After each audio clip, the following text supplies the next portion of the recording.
Good afternoon to this tutorial session on event-based cameras for control. My name is Rodolphe Sepulcre. I will be chairing this tutorial session, and I'm very grateful that we've got, I would say, two of the world's pioneers that have explored the potential of this new sensor for control with us today. So we will have two tutorial presentations of about 45 minutes each. And then there will be half an hour at the end of the session for an open discussion.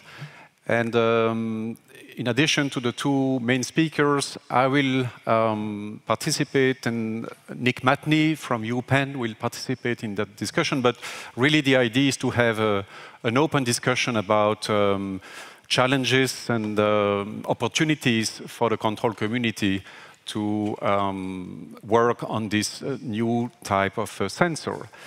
I won't say anything about event-based sensors except that they are attracting a lot of attention, growingly so, in particular in computer vision, but also now in robotics, in particular under thanks to the work of Davide. But I think it's best to let the expert speak about the event-based camera. Davide Scamorata is professor at ETH, University of Zurich, but you also have an affiliation with ETH. With the department. His work has got a lot of attention, including a lot of press coverage. I will not list all the awards that he has received for this work, but perhaps only the latest one, which is actually a technical field award, so at the level of our IEEE Control Systems Award. And this award is for innovation in new technologies that have an important potential. So I think it's quite remarkable that this work is already recognized at such an early stage. And I'm really grateful to Davide that you accepted to come to share this with us.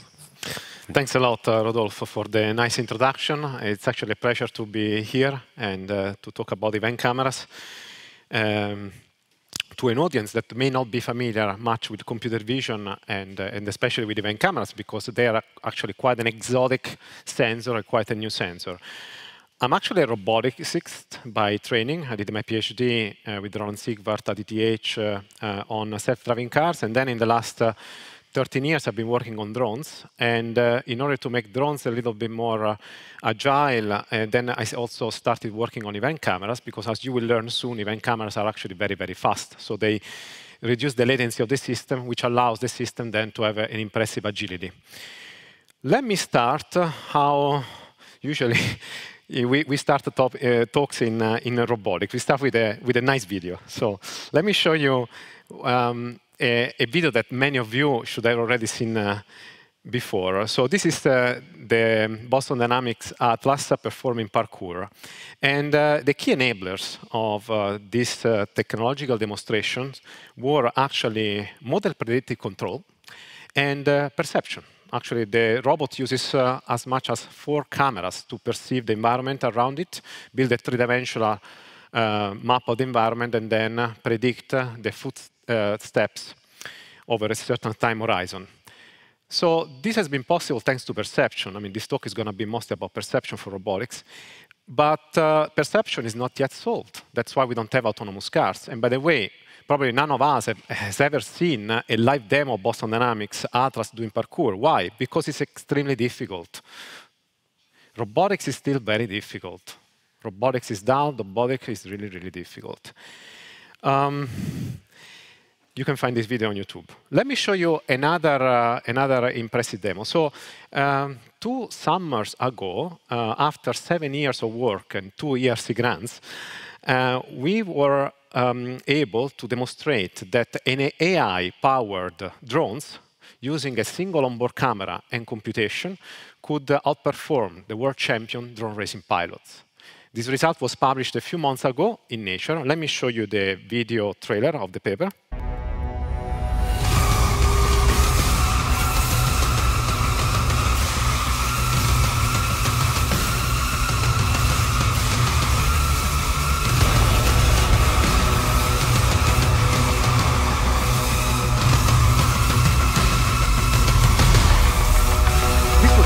possible by computer vision.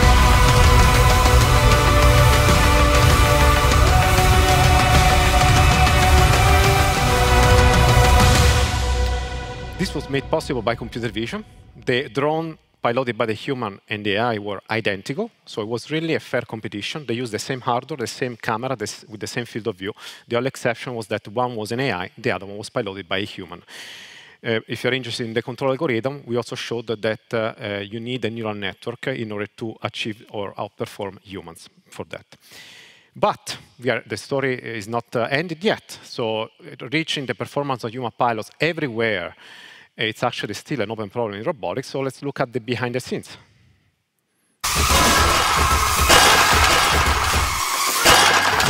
So there is no success without failure. We destroyed a lot of drones. And that's exactly the problem in robotics. You need basically to fail a lot of times in order to succeed.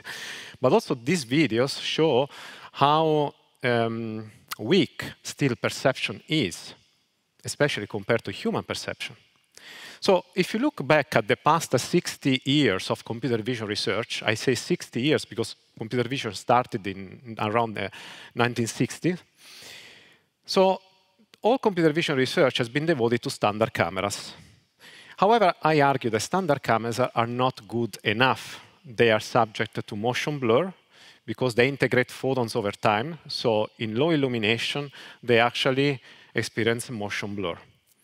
They also suffer from a low dynamic range because, again, you are integrating photons over time, and at some point, you reach overflow. So then you wash out completely the pixels in the image. So you get overexposure or underexposure of the image, which can be quite problematic, especially in driving, either for autonomous driving or for automotive vision to assist you while driving. Another big problem with standard cameras is the so-called bandwidth latency trade-off. And let's talk about this, because this is now a bottleneck for robotics. So if you want to have an agile system and potentially save lives in driving, you need low latency. Think about standard cameras. They have a latency of 33 milliseconds, because most of the automotive vision cameras, they work as 30 Hertz. Some of the mobile eye cameras, which are integrated in 40 million cars around the world, have a 60 Hertz camera. So not much more an advantage. In addition, they need to take 3 frames in order to make a decision whether there is a pedestrian that is a threat or a car. And then you need to enable in order to enable the automatic braking. So that's actually quite a large latency if you think about. The latency basically sums up to at least 100 milliseconds, so a tenth of a second. How can you reduce the latency and therefore increase the safety of your system? Well, you can increase the frame rate. But what do you pay by increasing the frame rate? Well, you pay in bandwidth. If you want to have a latency of 1 millisecond, that would be ideal. Then you need a 1000 FPS camera. But now you need to process all these 1000 frames within a second. So you are basically increasing the latency of the system. This brings us to the famous bandwidth latency trade-off. So if you want to have a very low latency, you're going to sacrifice bandwidth. If you want to have a low bandwidth, you need to sacrifice latency. So you're going to actually reduce your frame rate. This means that whenever you choose a camera with a certain resolution, you are bounded to move on an hyperbola, the bandwidth latency trade-off. Event cameras are a sensor that allow you to get off the hyperbola. You can decide what is the bandwidth. You can decide what is the latency. You can do so by adjusting a parameter called contrast sensitivity, which we will get to in a moment. In addition, event cameras do not really suffer from motion blur. They actually have a negligible motion blur, and they have a very high dynamic range. But what is an event camera? So I'm here to introduce you to event cameras. Generally speaking, an event camera is a camera that only measures motion in the scene. So here you see me moving my arm in front of an event camera. Those blue and red dots are so-called events. Those are pixels that react to changes of intensity. And typically, what causes changes of intensity? Motion or blinking patterns. Of course, if you also move the camera, that means that anything that actually is in correspondence of an edge, so a quick transition of intensity, will also generate events. You can tune the sensitivity of the sensor with some parameters, which we will talk about in a moment. But the cool thing about this sensor is that these events are not generated at constant time intervals, like in a standard camera, but rather whenever a single pixel detects a change of intensity. Yes, because this is a smart camera. It has smart and independent pixels. Behind each pixel, there is a few transistors that monitor the scene. And whenever a pixel detects a change of intensity, that pixel will trigger an event. So, what is the output then? Let's imagine that the visual stimulus is a rotating disk with a black dot. Let me animate the animation. A standard camera would output frames at constant time intervals. But the event camera will output a spiral of events in space and time, because only those pixels that detected the motion of the dot will react. And if the disk stops rotating, there will be no events. So you will have a drastic reduction in bandwidth. Now look, what happens if you speed up the disk? A standard camera will suffer from motion blur, but an event camera will not. So the spiral will be more compressed, but no motion blur. The important thing that I want you to remember from this slide is that an event camera streams information continuously in time. Well, there is a temporal resolution which is given by a timer. At the moment, most commercial event cameras have a timer at 1 megahertz, which is more than enough for many robotic applications. The event camera research started in the 80s at Caltech. But it was actually commercialized by a professor in my department, Professor Toby Delbrook, who published this paper in 2008, and then the camera became commercially available only in 2014. So it's a very, very new sensor.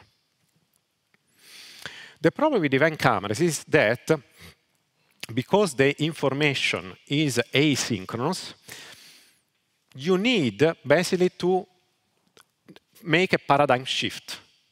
You basically need to adapt computer vision algorithms in a way that they can work with this different nature of the sensor.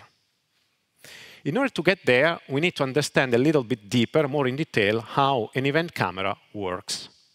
So let me start from the circuitry of an event camera. I don't know if any of you is familiar with electronics. But basically, what you see here is a diode. It's a photodiode, which responds logarithmically with the intensity of the light. Then there is a capacity divider that removes the direct current, so you're only interested in changes of intensity. Then there is an amplifier that amplifies the signal, and then there are two comparators that check whether the difference of intensity passed a threshold. So let's now try to understand when an event is generated. So what you see here is the logarithm of the intensity at the top of a single pixel over time. An event is generated whenever the difference of the logarithm of the intensity at this pixel minus the logarithm of the intensity at the previous time of the event passes a threshold. So now look at the logarithm of the intensity over time. Say that an event was generated at time 0. The next event will be generated when the logarithm of the intensity crosses a threshold called contrast sensitivity, which here I will call C. This can be tuned by the user. It's usually around 15% of the current intensity value. OK. Now, interestingly, there are two types of events: positive, which we will call on events, or negative, which we will call off events. Yes, because now you see, now you are resetting the voltage at the top of the photodiode, and now you check whether there was a a logarithmic intensity difference since the last event, so from here. You can see that now it responded negatively. So now you will have an off event. The next event will be generated here, here, here. So whenever, basically, the intensity difference passes a threshold. You can clearly see that the generation is not uniform in time. It's uniform on the y-axis. This is called the level crossing sampling. Okay? What you can also see is that if you know the intensity of the pixel, the absolute intensity of the pixel at time 0, you can reconstruct the signal at any time t by summing up or subtracting all the positive or negative events, right? So we can reconstruct the pixel intensity by basically just summing up positive and negative events, which means an event camera carries the same visual information of a standard camera, except for the absolute intensity. And there are many papers that show that you can reconstruct the absolute intensity. Maybe Rob is going to talk about it. The event camera is also called a neuromorphic camera. Why? Because it's bio-inspired. It's inspired by the human eye. In fact, interestingly, in each eye, we have 130 million photoreceptors. So you can say the equivalent of pixels. But interestingly, we only have 2 million axons per eye. What are the axons? They are wires. So how come that we have many more pixels than the effective number of wires in our eyes? The reason is because our photoreceptors trigger the information asynchronously. Actually, we are sensitive to changes of intensity of 2%. Whenever there is a change of intensity of 2%, that usually around 300 photons is the sensitivity of each photoreceptor, then that photoreceptor will trigger information to the brain. And this information is spiked asynchronously. Okay, now who sells event cameras? Let's see how popular are they. Well, as I said, the first commercial event camera appeared only in 2014 by a company called Innovation, which was, by the way, just acquired. So it's quite a recent technology. And only in the last 3 years, the main event camera startups companies have started collaborating with 3 of the world's best camera manufacturers: Sony, Samsung, and OmniVision. This tells us a lot about how interesting this technology could be for many applications, for consumer devices, robotics, industrial automation, and more. What we observe is that the price is still quite concerning. It costs as much as a LiDAR, so between 3 and 5K. However, we start to witness some cheap event camera sensors if you buy them as a product. For example, Samsung sells the so-called Samsung SmartThings Vision, which is a home alarm system that triggers an emergency call if a person falls while at home. It costs only $180. So it's possible actually to get it for quite cheap. Remember that the sensor is very recent. And remember also the history of time-of-flight cameras. I remember when I started my PhD at ETH in 2004, we had a time-of-flight camera which costed $15,000. Now you have a time-of-flight camera in almost every smartphone, and it costs less than $20. So obviously, when there is a market, and in the case of time-of-flight sensors, the market was driven by mobile phones, but first of all by the video game industry. Then when there is a market, of course, then the price will actually shrink. And so it's expected that the price will go below $5 whenever a killer application is found. At the moment, these are the key applications. So actually, most of the event cameras that are integrated into a system, a working system, are actually for industrial automation, fast object counting, and anomaly detection. That's the #1 application. Then there are also 20 to 30,000 devices in video surveillance around the world for people counting, in particular because of the low energy aspect of the event camera. Since the event camera only triggers information when something changes, of course, it consumes less than 1 milliwatts, which is at least 1,000 times less than a standard camera. but only if you pair it with a computer that also is able to take advantage of a low energy computation, which is spiking neural networks. Then also there are many companies like Huawei, Intel, Xiaomi that are looking at event cameras for deblurring, super resolution, high dynamic range imaging, slow motion video. And also we started looking at event cameras for automotive with some top tier car companies. OK, now let's relax a bit. And let's try to see how an event camera can be used for a very simple computer vision algorithm, optical flow. Optical flow is a one of the first computer vision algorithms that was invented already in the 80s. It allows you to track the motion of a pixel between two images. But now here, there are no images. There are only events. So how can we track the motion of an individual event over time? So let's look first at how this video was generated. This video was generated by sliding the camera on a monorail, so from left to right, in front of a barcode pattern. What you can see here in the video is basically in the middle an integrated event image that shows basically the events that were accumulated over a certain time interval. And on the right, you can see the time of the last event. Let's visualize these events in space-time. You can see that basically for the case of a single line at a constant distance from the camera is moving parallel to this line, then the volume of events generates a ramp in the space-time Cartesian space. Does it make sense?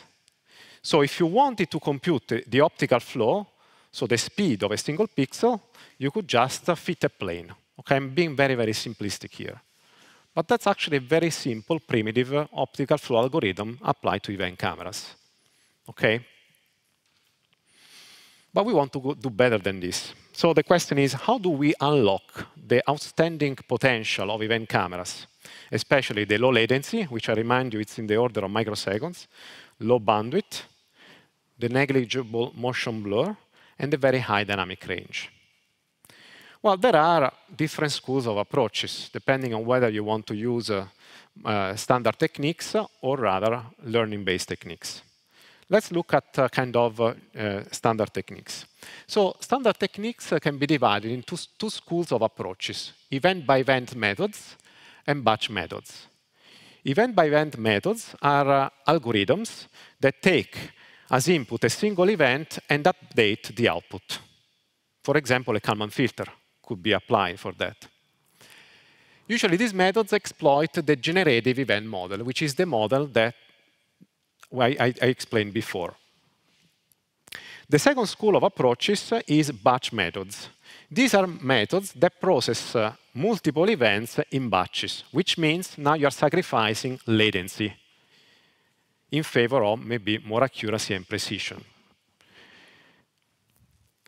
Let's look at the first school of approaches, so event-by-event methods. Typically, event-by-event methods either use the raw generative event model, so this one, or they use a first-order approximation of it. We can derivate the equations, or simply just use our intuition, which is easier in this case. Imagine that the camera, the event camera, is moving in front of a patch, which, for simplicity, we assume to be a black to white transition. Now look at me. What happens if I move the camera parallel to the line between the black and white area? Will there be events generated? No, you're nodding your head. Exactly, there will be no events. What happens if I move the camera perpendicularly to the line? There will be maximum generation of events. And there will be less generation of events in any other direction. So intuitively, we can conclude that there is a scalar product. In fact, if you differentiate the first equation with respect to space, x and y, and time, t, you get this beautiful, simple equation that says that an event is generated whenever the dot product between the gradient of the patch, nabla L, and the optical flow, so the components of the velocity of the pixel on the image plane in x and y, is equal to a threshold, the threshold C. Now, this equation has been used in many papers over the past 10 years for event-based computer vision. And I'll show you a few applications. Say that you have, for example, an image, and you also have the events generated between two images. You can do this, for example, by combining an event camera with a standard camera. In this case, the standard camera provides you with the texture, so the intensity, and you can compute, for example, nabla L, which is the gradient of the texture. What you want to compute now is the optical flow vectors, right? So you have a closed-form solution. So you can do that. This is the input data. And now, by solving for that equation in closed form, you get the feature tracks. But now the beauty about these feature tracks is that they are in between two frames, in the blind time between two frames. Ideally, a microsecond resolution. That's the beauty. As a single event comes in, the feature track is updated. Okay, so we are really doing event-by-event processing. You can also do this with the Kalman filter and many other things, by the way. I show you applications of this feature tracking. Now I show you some videos in order to inspire you on how event cameras can unlock scenarios that are inaccessible to standard cameras. Are you guys familiar with SLAM, simultaneous localization and mapping? This has been one of the largest, most explored research problems in robotics over the past 30 years. It consists of estimating the position and orientation and velocity of a robot, while at the same time building a map of the surrounding of the robot. So this is called SLAM. A problem with visual SLAM, so SLAM that uses vision sensors, is that if you move too fast, you experience motion blur. And you cannot track the features that would allow you to estimate your motion and build a map of the environment. Let's assume that we connect the camera to a leash, and we spin the camera as a cowboy. Look at the top left video. This video is recorded with an RGB camera attached to its USB cable, very tightly, and then it's been spinned by my PhD student, Henri. On the right, you see the output of an event camera also being spinned with the same cable. You can see that from the standard camera, we cannot track features because they are motion blurred, and they're also, there is some dynamic range, very high dynamic range. So the images are washed out sometimes. But with the event camera, we observe, first of all, that the output looks differently.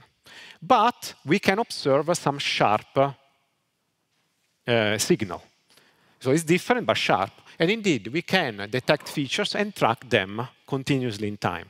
And what we show is that we were able to do continuous localization of the event camera. And that's why we named this algorithm Ultimate SLAM. We also released it open source. Let me show you now applications of this Ultimate SLAM algorithm to robotics. So one problem in robotics is that if you dim the light in the environment, then images become dark. So in order to be able to track features, you tend to expose them for longer time. So you increase the exposure time of the images. But by increasing the exposure time, you are subjected to motion blur. So let's look at this video. In this video, you will see a drone that autonomously follows a circular trajectory with SLAM, so with the state, position, velocity, and orientation estimated by a standard camera or an event camera. You can see that when I turned off a light, the standard camera turns black because there is not sufficient light in the environment. So you would have to increase the exposure time, but then you have motion blur. While instead, if you look at the event row information, there is always information even in low light. Of course, there is a minimum of light that you need, which is 0.1 lux, so full moon light. But this little light is sufficient to trigger events.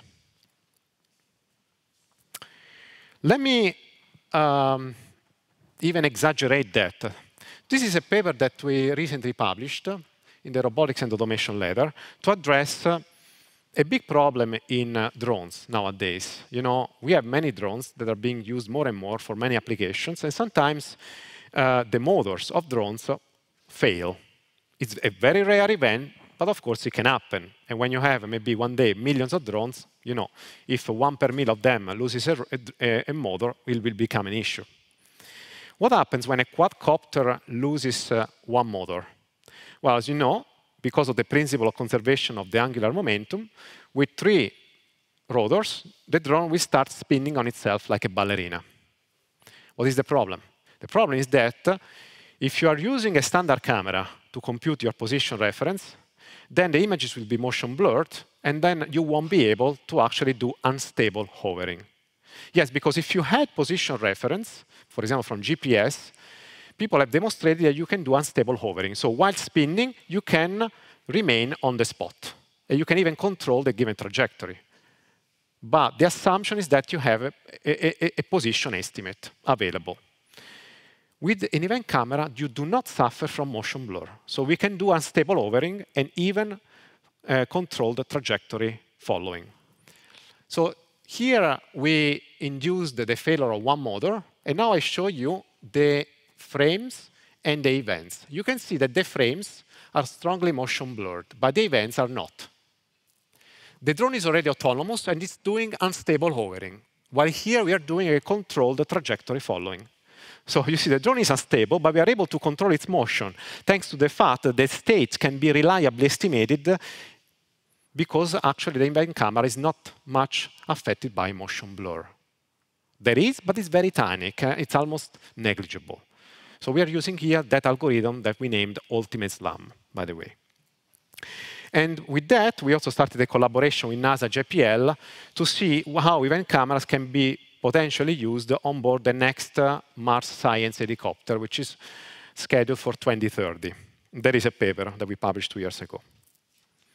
OK, now let's move on to the next school of approaches. So the approaches that we have seen so far use the so-called event-by-event processing paradigm.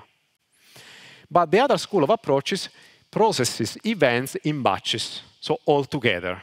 Let me show you a suggestive illustration of what I mean. Look at this point cloud on the left. It's not x, y, z. It's x, y, and time. xy is the image domain, which we call the space domain, and then there is the temporal dimension. This event point cloud corresponds to about 5 milliseconds of events. What pattern generated those events? It's impossible to know as a human what generated those events, but there is a technique called the contrast maximization that can help you to decode that. If you look at the event point cloud from the direction of motion that generated it, you can generate a sharp image. You know how autofocus algorithms work for standard cameras? They maximize the sharpness. How do they maximize the sharpness? By maximizing the variance of the resulting image. So now you were focusing on the left, right? Now focus on the right. I'm going to reanimate the video. What is the image on the right? The image on the right is obtained from the point cloud on the left by orthographically projecting all those points onto an XY plane. So we can solve several computer vision problems like optical flow, structure from motion, which means motion estimation, 3D reconstruction, homography estimation, as an optimization, as a holistic optimization problem that tries to maximize the contrast of the resulting image.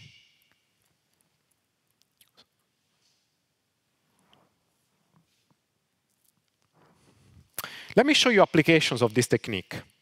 One application is image stabilization. How does image stabilization usually works? Well, typically, many image stabilization algorithms stabilize the resulting video by reading the inertial sensor units in your phone or camera. And they also have some mechanical device to actually compensate for oscillations. But here, we are not using any inertial sensor.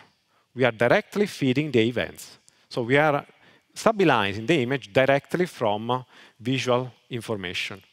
And we are using exactly this contrast maximization framework. We can do this very, very fast, and with rotation that go up to 1,000 degrees a second, which is enough to break standard smartphone visual SLAM VIO algorithms. Let me show you another application of this, because now you understand that this contrast measure, which we encode with the variance of the resulting image, can be used as a loss for self-supervised computer vision event camera algorithms. What pattern generated this mess of events? Let's look. If you apply the same contrast maximization algorithm here iteratively for each object, you're able to tell apart all the objects that generated those events, like the bicyclist,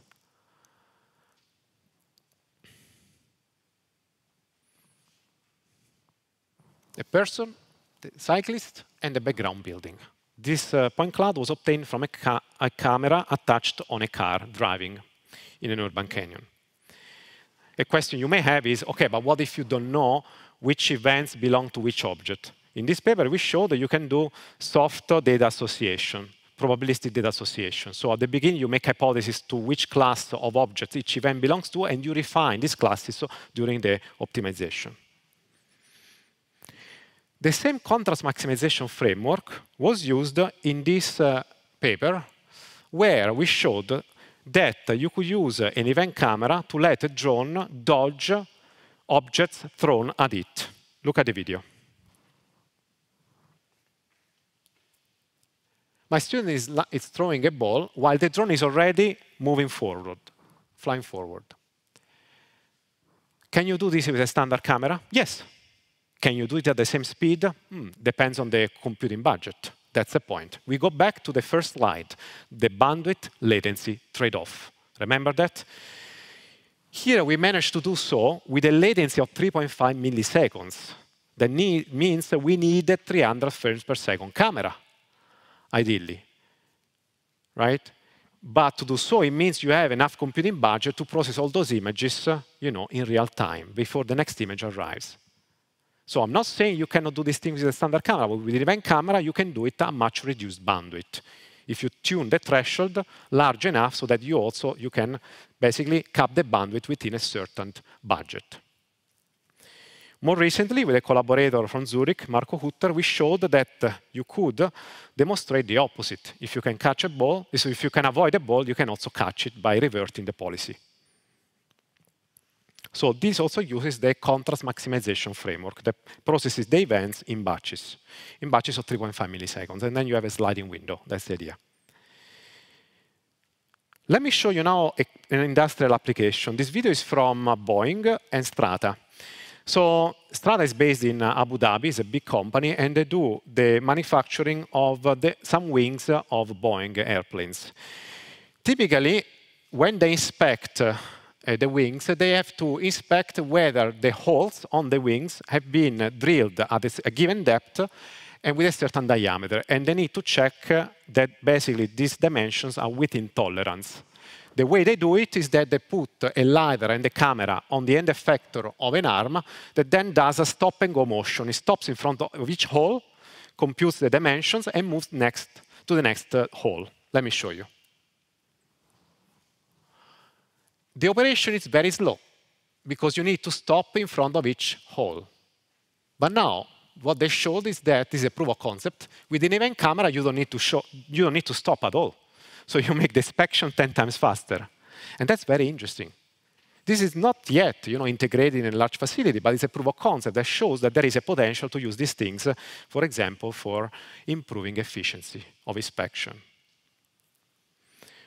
OK. Let's move further in the future. So event camera processing is actually 10, 12 years old, because as I said, these cameras are quite modern. So while the first 10 years of event camera research was devoted mostly to an event camera alone, over the past 2-3 years, we witnessed researchers combining event cameras with standard cameras. Why? There are 2 reasons for that. First of all, an event camera is a high-pass filter. It only conveys the varying visual component of the visual signal, while a standard camera instead focuses attention to slow motion phenomena. So the two sensors, from this point of view, are very complementary. The second reason is that the two sensors are also complementary from the spatial point of view. In fact, a standard camera typically has a resolution of several megapixels, but as of today, the best spatial resolution of an event camera is around 1 megapixel. So if you combine the two sensors, again, you can benefit of the best of the two worlds. High temporal resolution of the event camera and high spatial resolution of the standard camera. Plus, the standard camera also gives you color, although now there are also colored event cameras. Now, though, all the algorithms that have been proposed for computer vision, of course, they benefit from machine learning. So the question is, how do we do machine learning with event cameras? Well, there are three possible lines of approaches. To basically use standard synchronous artificial neural networks that were designed for standard images. And I would say that 95% of the research in computer vision belongs to the first class of approaches. Very little research, however, is investigated alternative approaches, like adapting standard neural networks to become asynchronous and sparse, both in space and time, or additionally, even being bio-inspired. And here we are talking about spiking neural networks that Rodolfo is going to talk about. So let's quickly have a look at how standard neural networks can be applied to event cameras. This is the output of an event camera for a rotating disk with multiple dots.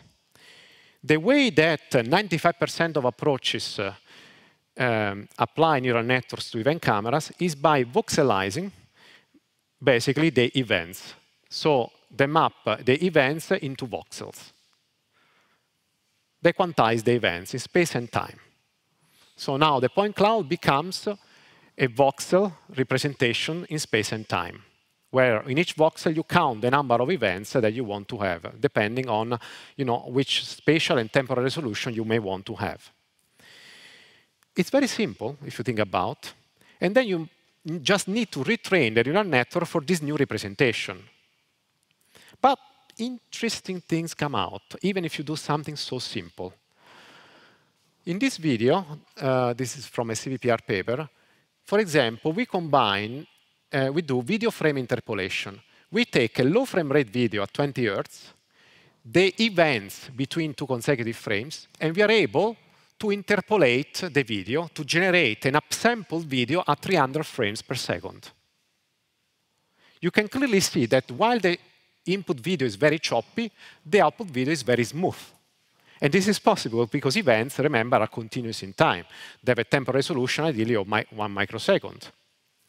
Let me show you another video of the same paper. The code was also released. Input is shown on the left, and the output is shown on the right. We show in the paper we can go up to upsampling factors of 50. What's the added value of these algorithms? Well, we show in the paper that if you use events to upsample low frame rate video, not only can you upsample them at 50 times, but you only consume 1/40th of the memory footprint. So you can, in principle, record 40 times longer slow motion videos. This research was funded by Huawei, which of course was very interested in exploring event cameras to see if they could improve computational photography. So, for example, recording longer slow motion videos. And this is another nice video. The slow motion video, again, is obtained by optimally combining events with a standard camera. If you're interested in the details, here the algorithm underlying the approach is different neural networks. One network is an attention network that decides whether to use the events or the frames to compute optical flow. And once you have optical flow, you can then basically warp image patches from the last frame into an arbitrary virtual frame. That's how it works. Other lines of approaches instead do something completely different. For example, there are approaches that adapt standard neural networks to become asynchronous and sparse in space and time. These are called asynchronous sparse CNNs or asynchronous sparse GNNs, which stands for convolutional neural networks or graph neural networks. This is a paper that appeared 3 weeks ago in Nature from a group, and we applied this to automotive vision. Remember the bandwidth latency trade-off? If you want to reduce the latency and therefore increase the safety system of your automotive camera, you need to increase the frame rate, but then you increase the bandwidth. Can we avoid doing that? Well, look at the video on the left. By combining an event camera with a standard camera, we are able to do low latency detections. But now we need an algorithm, actually a neural network, that can update the receptive fields at the resolution of single events. Here we explore graph neural networks. We convert the volume of space-time events into a graph where the nodes are updated at the resolution of the single events.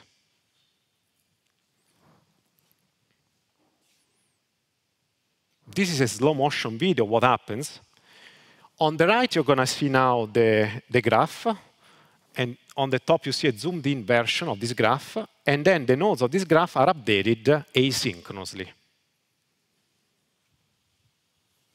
We show in this paper that a 20 frames per second camera paired with an event camera can achieve the same latency as a 5,000 frames per second camera, but with the bandwidth of a 50 frames per second camera. So we are able to use a very cheap, low frame rate camera and generate updates on the detection of pedestrians, cars, and bicycles 100 times faster and with 100 times less data that is necessary with a standard camera. Beautiful. But what's the problem? The problem is that the hardware to implement these things doesn't exist. This is still running on GPUs, which actually parallelize everything. So this means we are missing the hardware to implement these algorithms truly asynchronously in space and time. This could be done, in principle, with FPGA or with graph core units, like the ones that are developed, for example, in UK. The third line of approaches, and then I'm done, is to use a type of hardware called neuromorphic hardware that mimics the working principle of the brain, as far as we know about the brain. There are several companies like Intel, IBM, and then SynSense, which develop neuromorphic hardware. The one you see here is the spec processor by SynSense, which is from a colleague of mine in my department, Professor Giacomo Indiveri. They recently bought Innovation, which was the first event camera company, the one producing the sensor. So the sensor there is an event camera, and the thing on the right is the brain.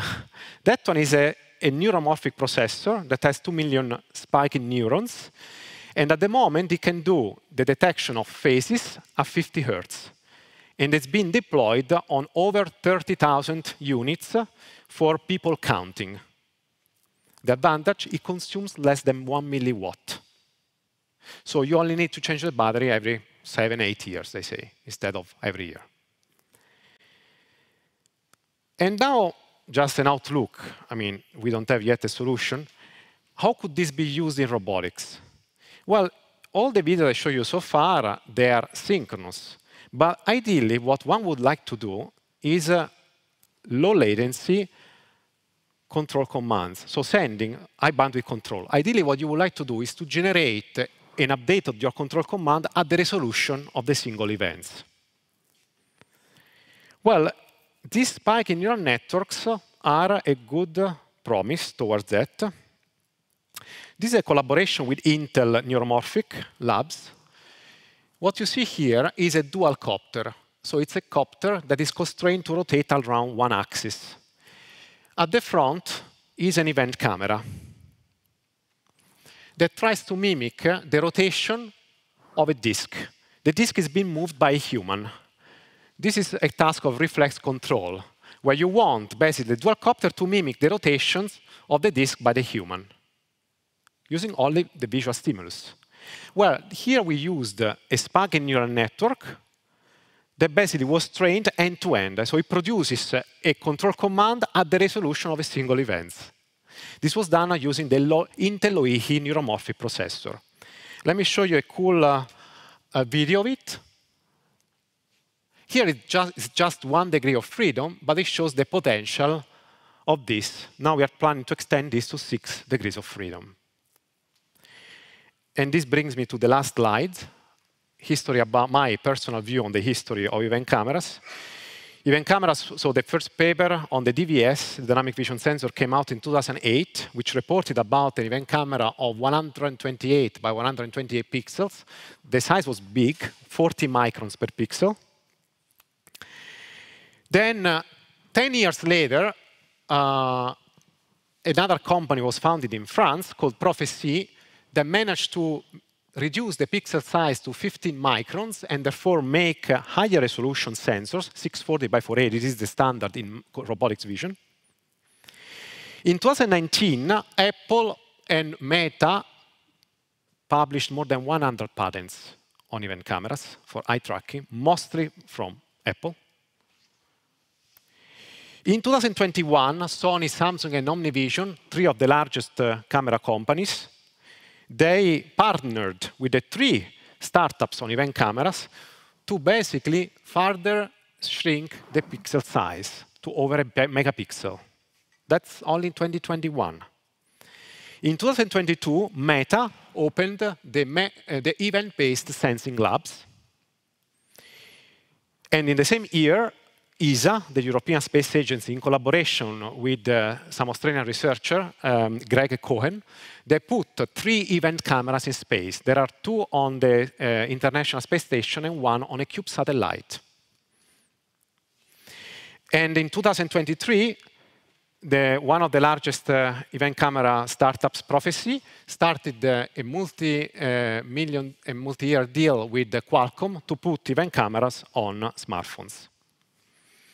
The computer vision community is actually very excited about event cameras. This is the number of papers in robotics and computer vision, but actually computer vision conferences dominate over robotics. Interestingly, I was telling Rodolphe and Rob that over the past 5 years, event camera papers have won always at least a paper award at a major vision conference. And then if you're interested in this tutorial, so we published we told the event camera community, we published a paper in PAMI, a survey paper on event camera. My lab also maintains a GitHub repository where we list all the over 1,000 papers on event cameras per category, hundreds of data sets on event camera. You upload yours, and then we assign it to a specific category. We also link simulators, and then we have also an event camera research. And with this, I would like to thank you for your attention. Thank you.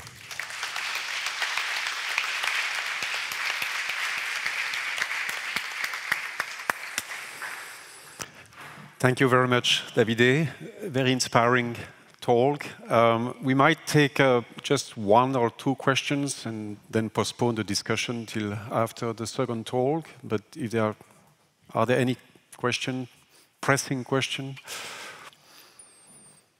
No, then let's move to the second speaker, and then we will have a discussion afterwards. So the second speaker is Rob Mahoney, so, which I think will, well, the story is as follows.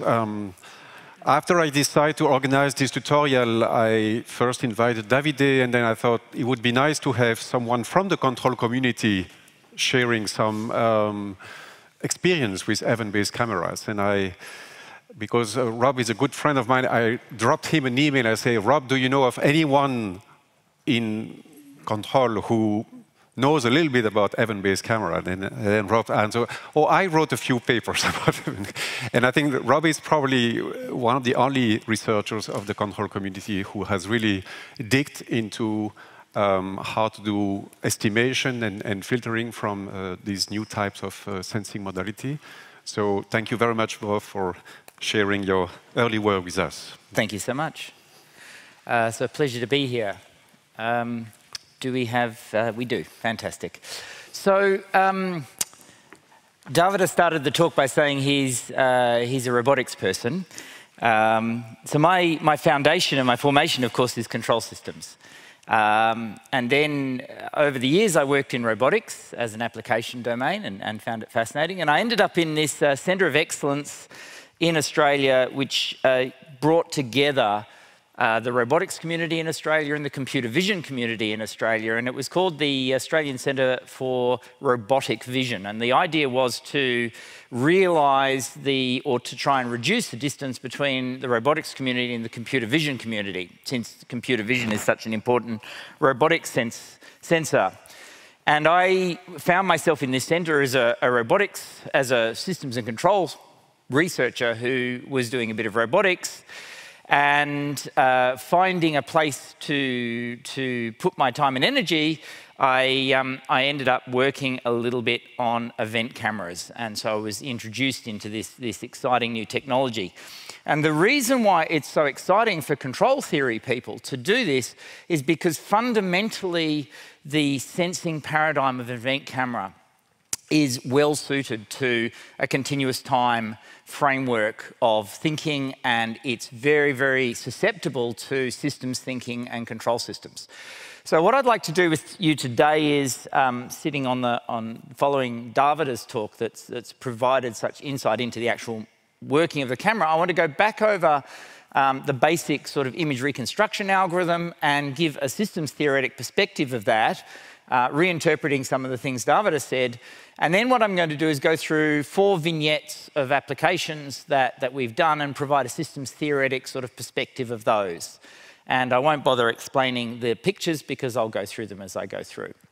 So an event camera is a spatiotemporal sensor. And the picture there at the bottom left is the one that's actually drawn from David's papers.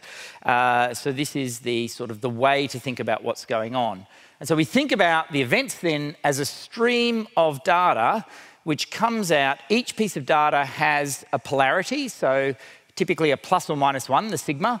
It has a timestamp, which will be 16 bits long to microsecond accuracy. And then it has a pixel location, a UK and a VK. And so the sampling process that goes on is this thresholding sampling that David explained in his talk. And so I won't go back over how that comes, but of course what you get out of the end is a series of timestamps.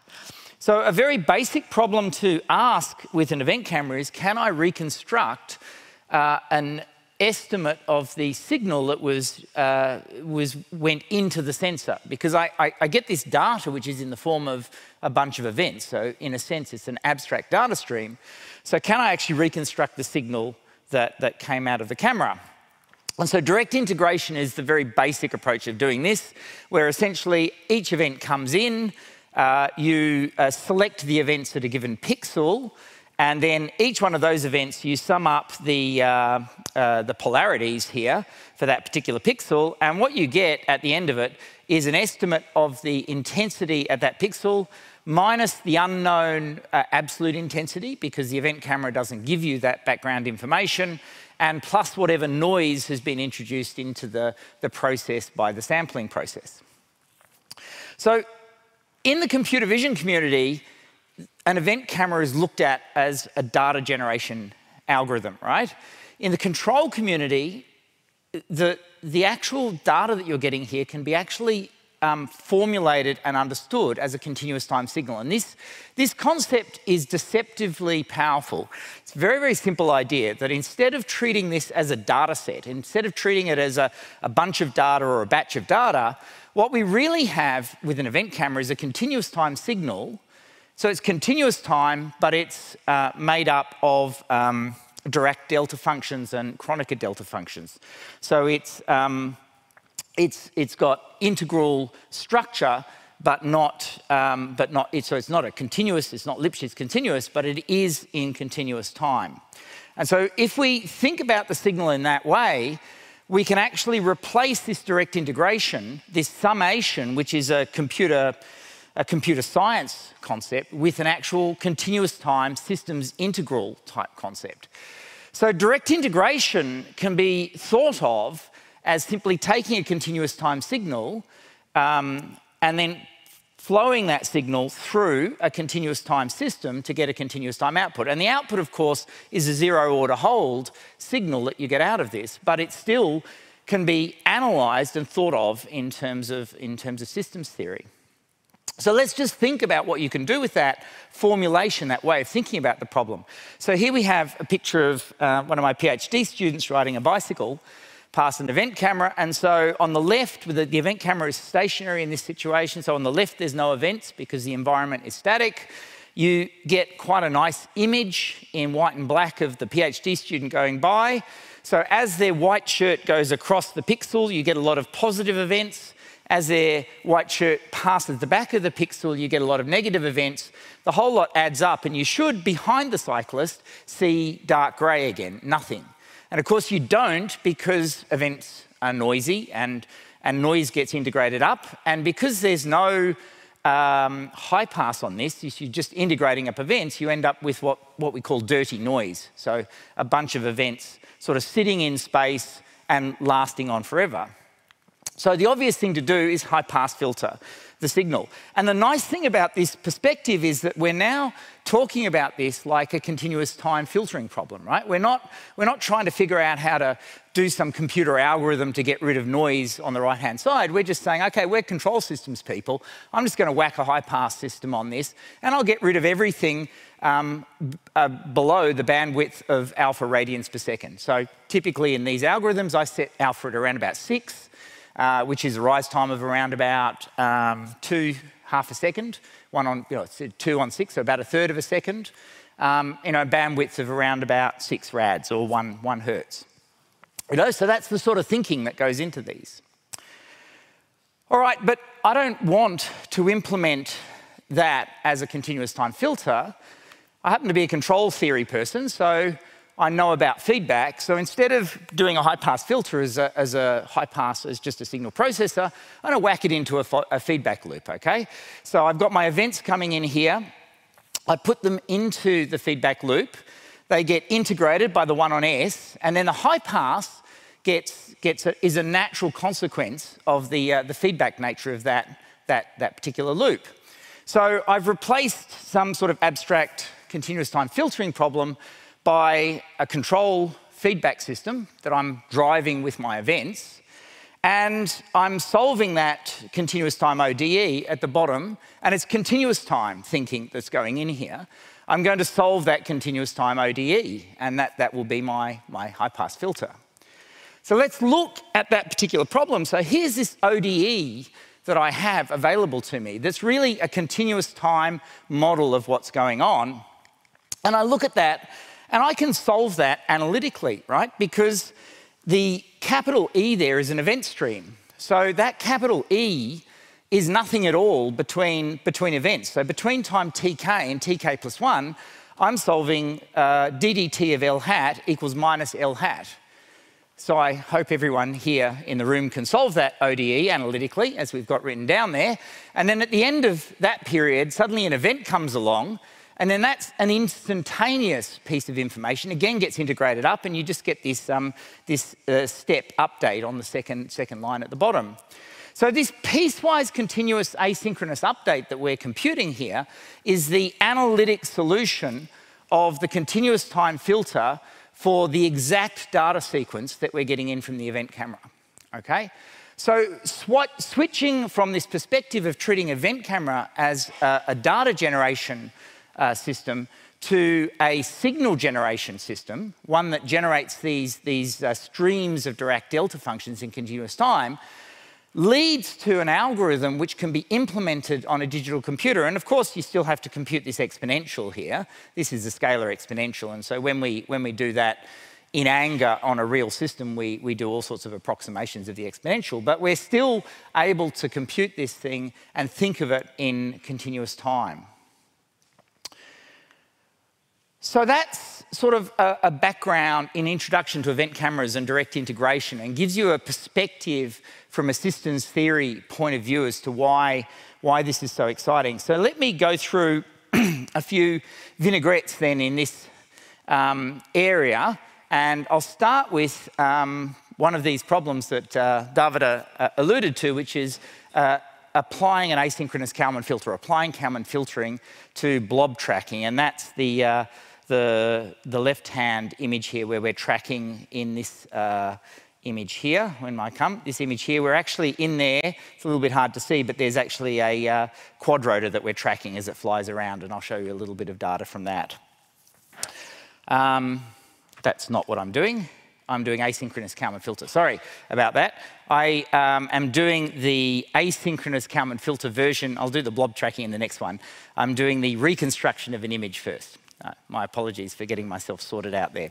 So let me tell you about that. Okay, so as David mentioned, one of the advantages of event cameras is that they are complementary to existing cameras. So this is some data that came from the Innovation DVS sensor from 2016, I think we bought, or 2015.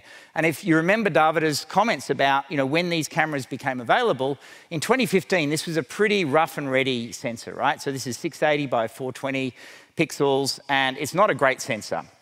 So the static image that you're getting out of the camera here, this is driving at night, has a couple of aspects to it. Firstly, it's not great it's got poor dynamic range. You can particularly see that on the bottom image here where somebody's waving a piece of paper there with a bunch of checkers on it. And due to the bright light that they're in, you just can't see any of the resolution of that. And you get a lot of image blur. You can see that particularly in the posts on the side of the road as they're going by. So, and you can't really see this tree in here due to the dynamic range.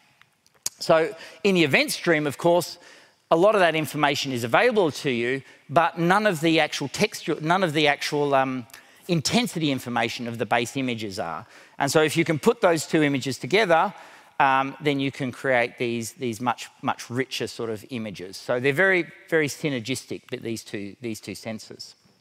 All right, so this was actually where we did the complementary filter work that we call about it, and this is an interesting little piece of control theory as well. So what I showed you on the previous slide here was high-pass filtering. So I'm putting the events in at this point in the system, and then I'm using the natural complementary sensitivity of the control loop to high-pass filter the underlying system.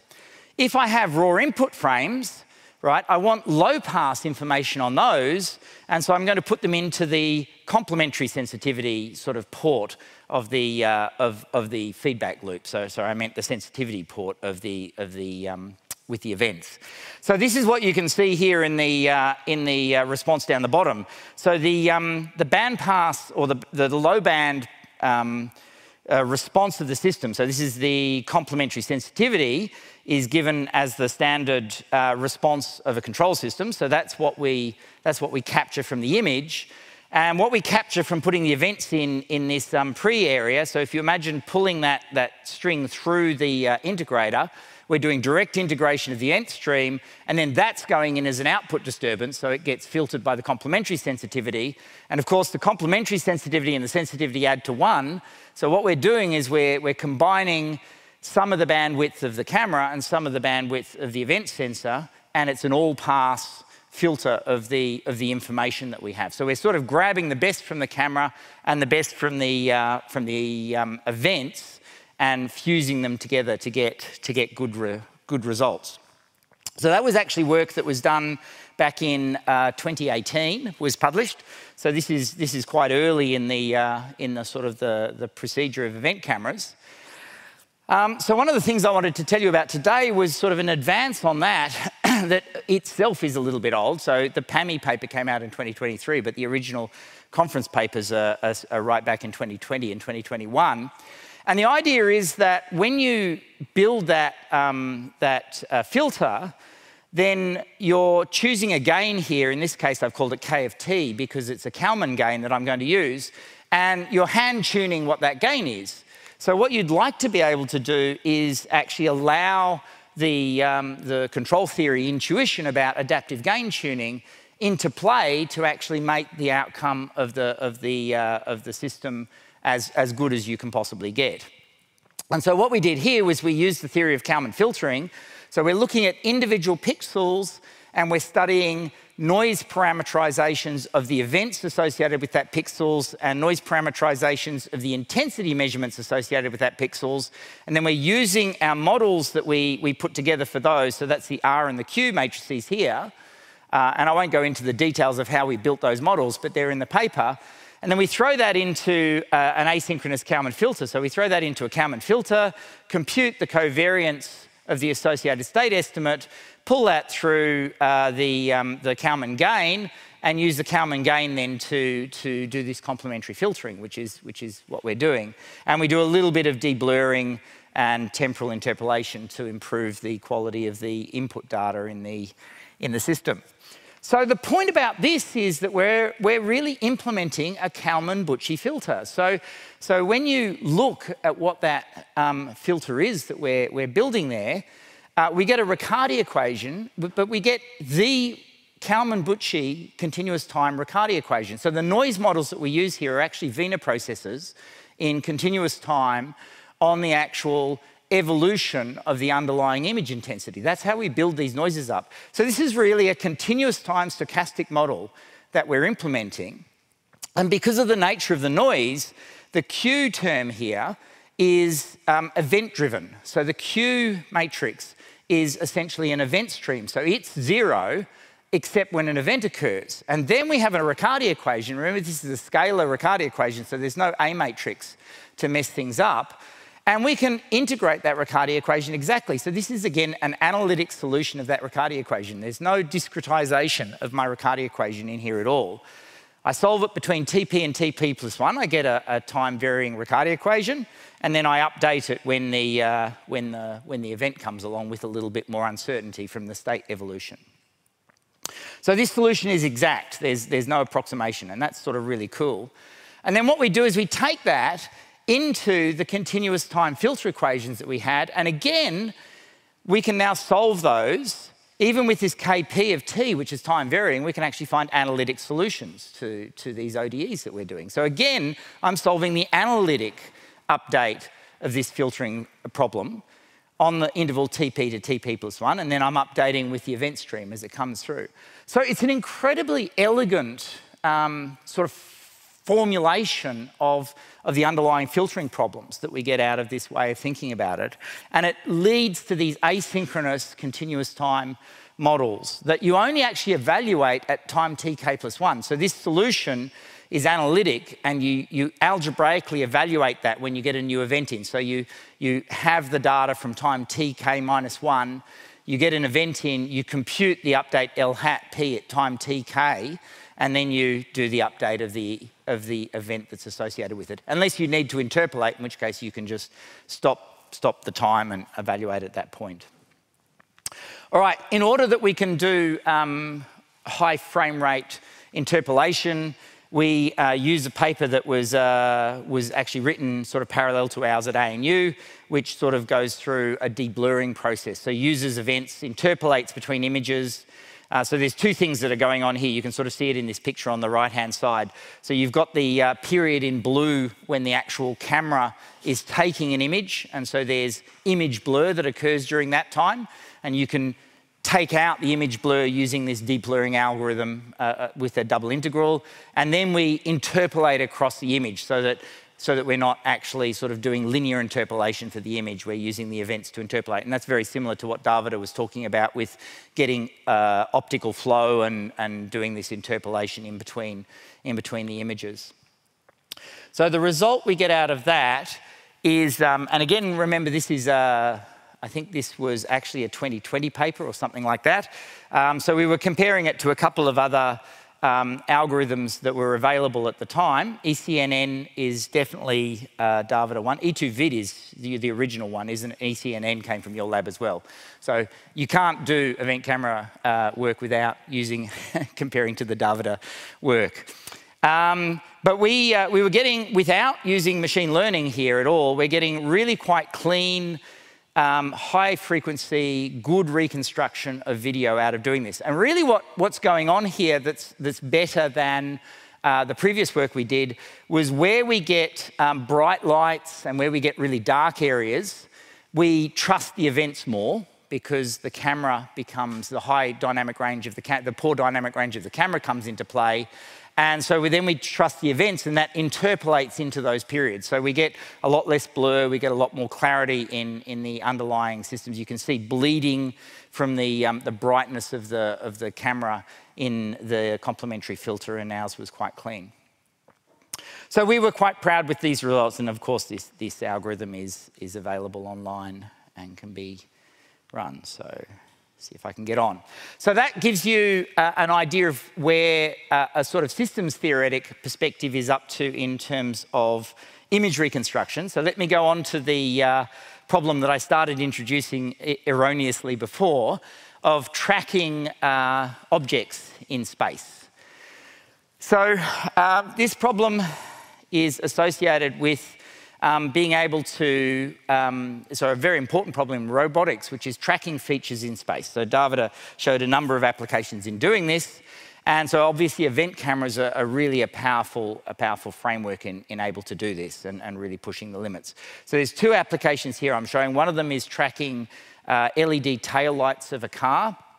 And what we do from that is we can extract the motion of the car, and we can also extract the velocity of those feature points and extract things like time of contact at very, very high frequencies. And the second one is tracking a drone and actually estimating size and shape of the drone and then being able to interpolate distance. So I'll show you some results from that. So the idea here is that we've got a set of events occurring and we have a model of the object that we're tracking. And in this case, we're just going to use a model called an event blob model. So we're going to imagine that our events are essentially a blob around a point that we're trying to track. So we do some sort of data association. We do some sort of construction of outputs. So I'll talk a little bit about how we construct the outputs. And then we throw things into a continuous time extended Kalman filter. So again, the formulation of these problems is in continuous time. And then we evaluate that at times tk when we need to know where we think an object is, and we get output tracks. So the sort of data that we're getting into here is a bunch of events being generated by some sort of data source. And there's a couple of things that are going on here. So a really easy thing to track is any sort of flickering LED. So tail lights of cars are really good. LED lights, LEDs that we actually make flicker, and I'll show you some communication stuff later, they're really good. So anything that's sort of blob-like in the environment. Objects that move, so just an object that's not flickering that moves through the environment isn't exactly blob-like.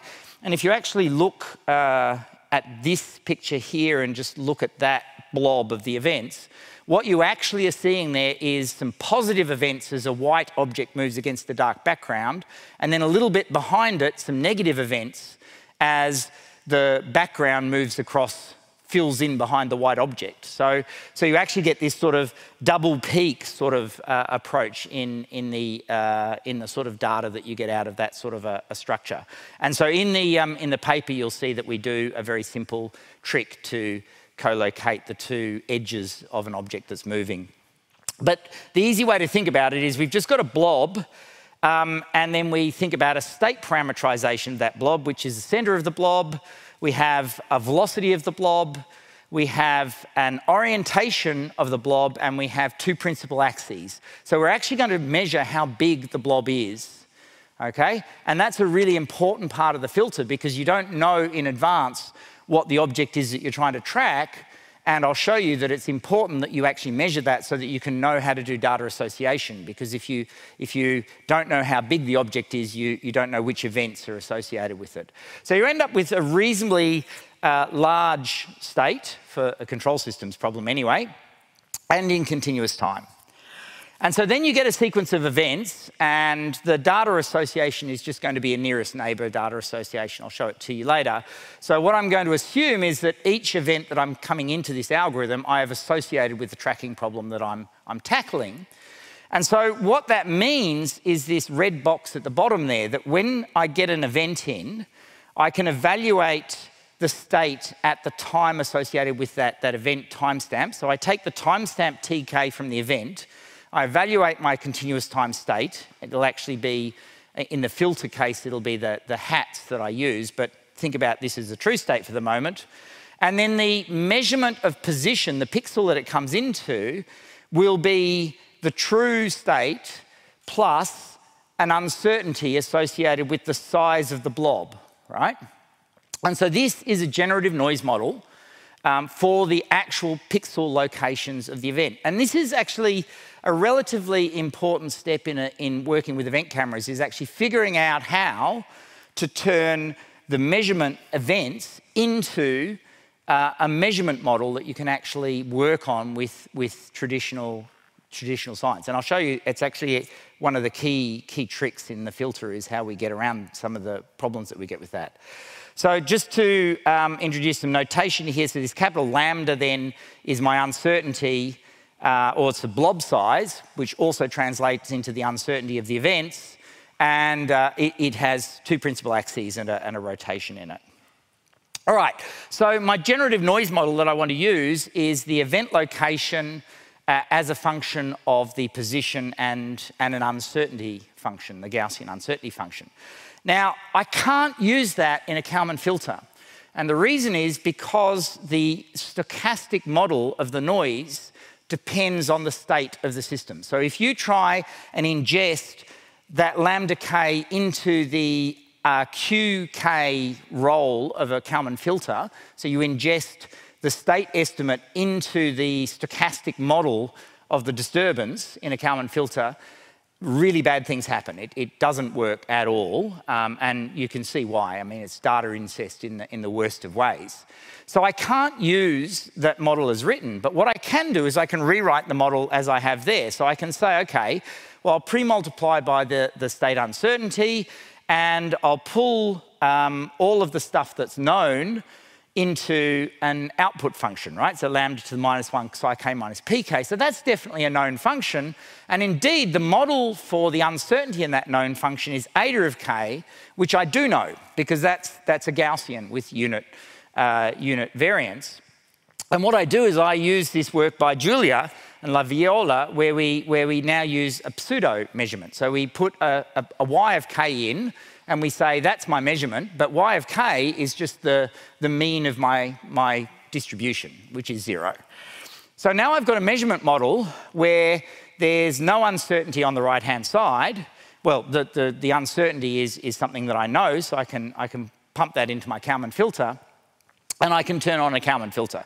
So that's what I've done in this example at the bottom. And what happens, of course, is that with just that one measurement, I've actually built an unobservable system, right? And you can see that really easily by looking at what's going on here with the norm of the innovation, that I can make the covariance large, and I'll reduce the innovation error, or I can make pk go to psi k, and I'll reduce the innovation error. And of course, the filter very quickly figures out that it can make the covariance large. It's a lot easier than actually tracking the object. And that's what you can see happening at the bottom here. The covariance grows, and then you're unsure what you're trying to track because you don't believe the data anymore, and you start to drift and you lose track, which is a classic way the Kalman filter fails. All right, so to get around that, we do a little bit of a trick where we basically store a buffer of data. So we collect a buffer of data, and we only need about 10 events, 10, 20 events for what we're doing. And we're a little bit careful. We store the predicted state estimates, and we don't update them. So you've got to be a little bit careful about data independence in building these statistics. But if you do this, you can build a set of chi statistics that are actually stochastically independent. And then you can do the same tricks. So basically, I can generate this G function, which is a chi statistic, and I can go down and I can get a model of the chi statistic, which is mean 2n, which is what my pseudo measurement is, variance 4n, and I can stick that into the Kalman filter. And now I've got a measurement function based on a short history of data which actually makes the underlying state observable. And this works extremely well, as I'll show you. So then we use the lambdas, which was exactly the role that they had to do data association. So essentially, if we're close to the point that we're trying to track, we use the event, we assume the event is correct, and if it's far away, we ignore it. And we have a very, at this point, we put our robotics hat on, and we just run a little filter to get an estimate of what data we're going to use, and update that.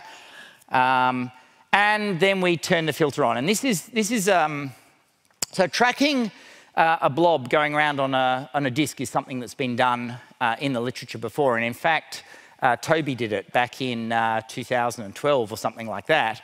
What's sort of cool about this is there's no model of the actual rotation of the sphere in what we're doing in our tracking algorithm. So it's actually quite a hard thing to track because the model is sort of linear, and so you're continually having to correct the velocity of your track.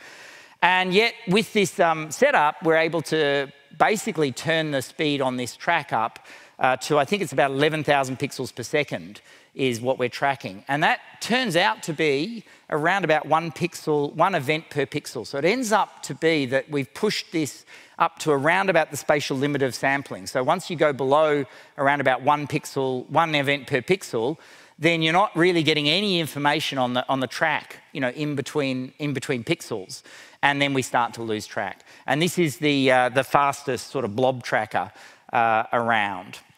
So it's pretty cool because you can now actually track at these sort of speeds, and the Kalman filter itself at every one of these sort of samples at 11,000 sort of pixels sample hertz is giving you a velocity estimate of what's going on. And so with this taillight tracking that we're doing here, we're able to actually extract out quite a lot of really fundamental information about the motion that's going on in the scene. And I'll show you this video where I've actually turned that into a sort of a secondary inferred sort of data field, which is the size estimation that you can see there. So to explain what's going on, obviously we've got a quadrotor flying and in the dark, so we're actually tracking it sort of close to dusk. It wasn't hard to do in winter in Canberra. And so what we're doing then is we're estimating the size of the quadrotor, and we know what size the quadrotor is, and so we're estimating the visual size of the quadrotor, inverting that, and estimating the distance, the range that the actual quadrotor is away from the actual camera. And then we've got the GPS timestamps using a high-quality RTK GPS to actually give us the ground truth. Now, there's a few things that you can see in the actual track, right? Firstly, it's a bit noisy, but it's pretty good. And as a robotics person, I'd look at that and go, well, I mean, you're estimating from vision, it's pretty good. The other thing is it's incredibly high bandwidth. It's actually at around about 10,000 hertz that you're getting this information in. There's a lot of data available if you want to do post-processing of your range estimates. And it really provides quite a lot of information about what's going on. So these low latency systems that Davida was talking about, this is the sort of power of this. We're talking 10 microseconds or something, you're getting information about what's going on. So even if I have to use 100 samples and then I can say, actually, you better be putting the brakes on, I'm still only talking 1 millisecond or even half a millisecond, and I'm able to start reacting and doing something. So the bandwidth that this is enabling your controller to operate at is tremendous. And the fact that there's a bit of noise in that signal, I'm not too worried about that. I'm more worried about getting that bandwidth up so that we can start doing really powerful control. So I thought I'd throw this example up just as a nice sort of example of the sort of stuff we're doing. So given that we've got a tracking algorithm, we're interested in tracking complicated scenarios. And so this is just a very simple track before you detect algorithm. So what we're going to be doing is detecting a swarm of bees. I'll show it to you in a moment. And we've simply got a data association in the block on the top left, where we get an event in, we decide whether it's one of the existing tracks. If it isn't, we send it into the block on the pink block on the top right, run a very simple detection algorithm. If we think it's a candidate track, we pass that track back down as a background tracker. So we run another thread to follow that particular track, and then we collect data on the quality of that track. And when we think that it's a true track that we want to follow, we move it across into the white block, the orange block on the bottom left, and actually take it as a track. So the data set that I want to show you is this one, which is a swarm of bees in the backyard of one of my collaborators. So every single one of those little lines is a bee.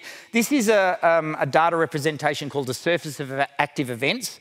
So what we've done here is, where at every timestamp in this video, we've taken the latest event in every pixel and plotted a color plot of what that event was. So when there's a bee, where the bee is will be sort of bright orange, and then the older the bee was, as it went back in time, you'll get that little streak of red, yellow, blue, and then the stuff that's really old is dark blue. So it's a really nice way to evaluate what's going on. And you can see that there's like a lot of bees going around. So this is a really nice multi-target tracking problem.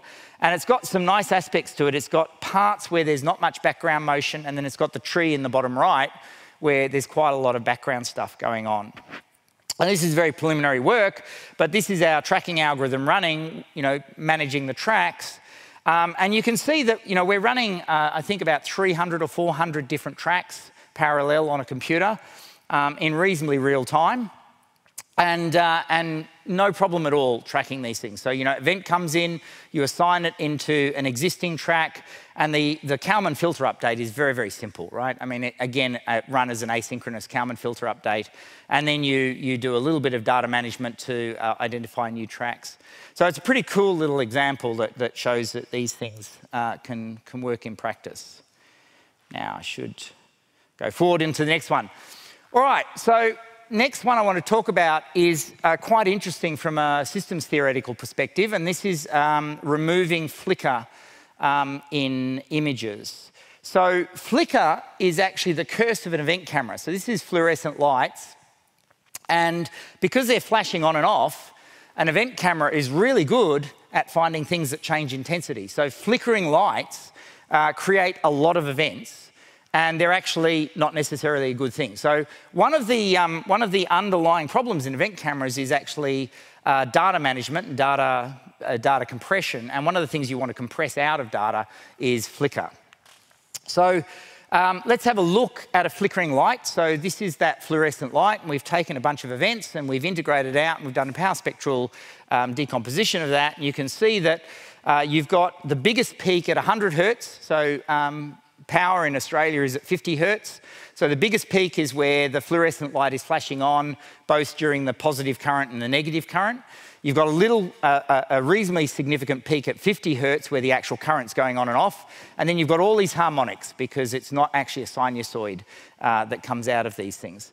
So you can't really apply straight filtering theory directly to this, right? Because if I was simply going to do a bandpass filter, yeah, I could design one for the 50 hertz notch, but then I'd have to have one at 100 hertz, and I have to have one at 150 hertz, and I'd end up with a bank of 10 or 15 of these things and too much computation, and it would be a problem.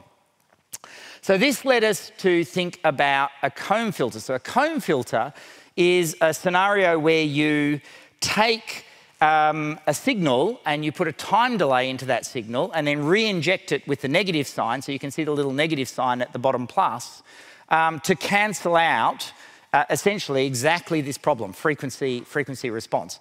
And so the Bode diagram for the response of a comb filter is on the top right there, and you can see that it does what you expect. It kills all of the harmonics of the frequency, but it comes along with the bad aspects of time delays, which is linear phase lag. So you can see the phase lag in the responsiveness of the signal, and really it's going to screw the result up pretty badly. So what you can do to get around that is you can actually put in another sort of feedback loop in here. So once the signal has come through that time lag delay cancellation, you can take that signal and feed it back in with a row And if you choose that row close to 1, you're effectively tuning the Q factor of the filter. And so the resulting Bode diagram is in the top right there, where we've really tuned the notch filter in quite tightly. And actually, if you're trying to get rid of flicker from a fluorescent light, you know, it's between 48 and 50 hertz. It's reasonably tight frequency band that you're trying to hit. And that pushes all of the phase shift into one little area as well.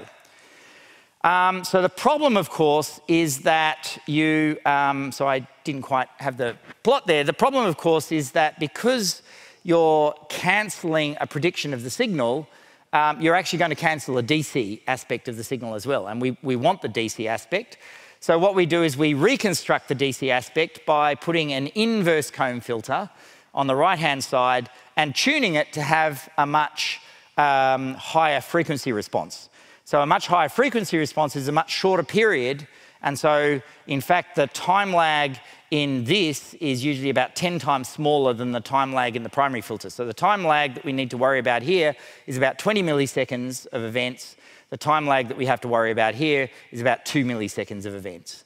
And then we get this nice sort of reconstruction in the frequency domain that strongly attenuates all of the harmonics of a flickering source and bandpass filters the DC.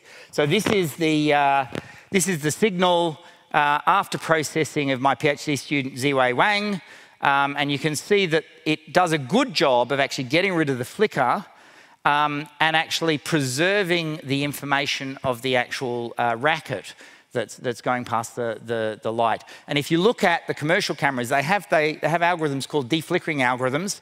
What they do is when they find a pixel that's flickering, they kill the data. They don't transmit it at all. So, so this is actually quite a step forward on the standard flicker algorithms. And what we can see here is another interesting aspect of it. Because we're actually building a continuous time filter, it has a finite time response. And so we don't immediately get rid of flicker, right?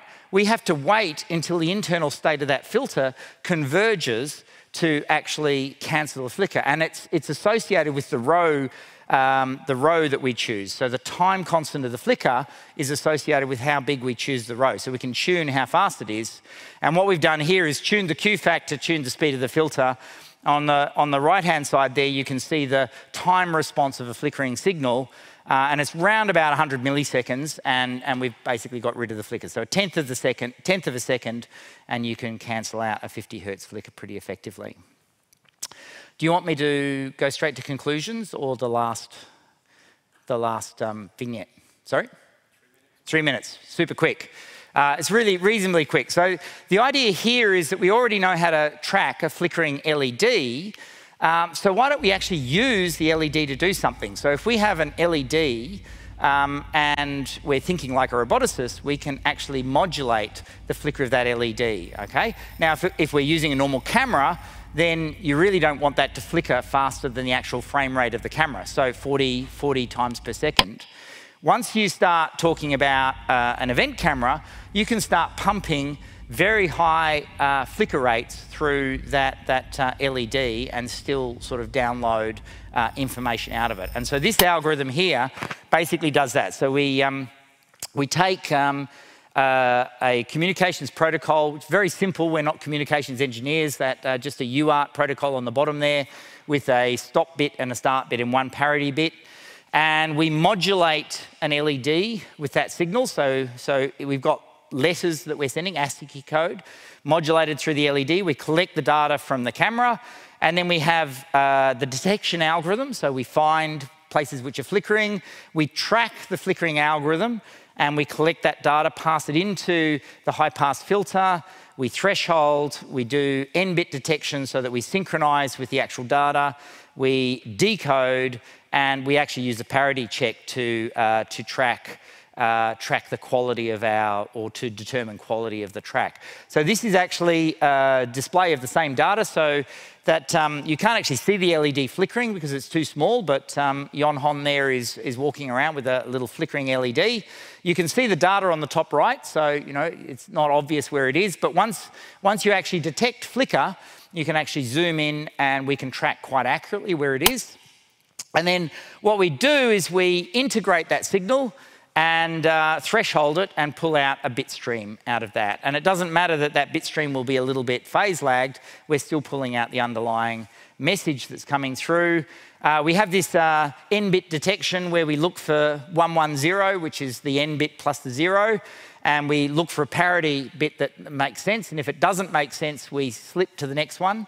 And so typically it takes about 2 or 3 bytes of data and you synchronize, and once a parity bit matches, you hold, and then you're off and you're decoding. So it's pretty efficient, and you pull out the ASCII code at the end. So this is a video of actually real data while we were doing it, and we're transmitting Shakespeare's Ode to a Summer Day, which Ziwei chose. It's very nice. And you can sort of see the way it works, right? We've got the shape of the high-pass filter and then pulling out the thresholding. And it's a really cool technology for robotics, because now you can do bearing estimation, but you can also transmit data at the same time through the bearing, and it's line-of-sight data. So there's a couple of applications like smart cities. So you could have your car with its taillights. They're flickering LEDs anyway. You could be transmitting your velocity. You could be transmitting when you brake, all sorts of information. And all you need is one of these super cheap $5 cameras in the car behind you, and all of that information is line-of-sight transmitted. And so it's a really, really interesting sort of idea. All right, so to conclude, so there's a natural framework to design and analyze event camera signal processing algorithms using continuous time systems theory. And so that's really the message I'm bringing to this community, that the underlying science and theory that we are experts in is really applicable to these sort of sensors, right? And obviously there's all of the event control and the event sensing work here. But even what I've presented here is essentially linear systems theory applied to event cameras, and really exploiting the nature of the event camera structure. So it leads to these asynchronous processing algorithms, and those algorithms tend to be based on continuous time stochastic theory, which is really interesting, and yet they're computable. So that's a really cool aspect. They're pixel by pixel, low latency, and they have both digital reset and analog evolution. And potentially, if we ever get to putting these algorithms in the real world, they might well be on ASICs and things like that. Computational, so Davide mentioned this, actually computing in real time with all of this data from an event camera is one of the challenges. And then I talked about some applications which I'm sure you can go and look at. And of course, this work wasn't done just by me. So thank you very much.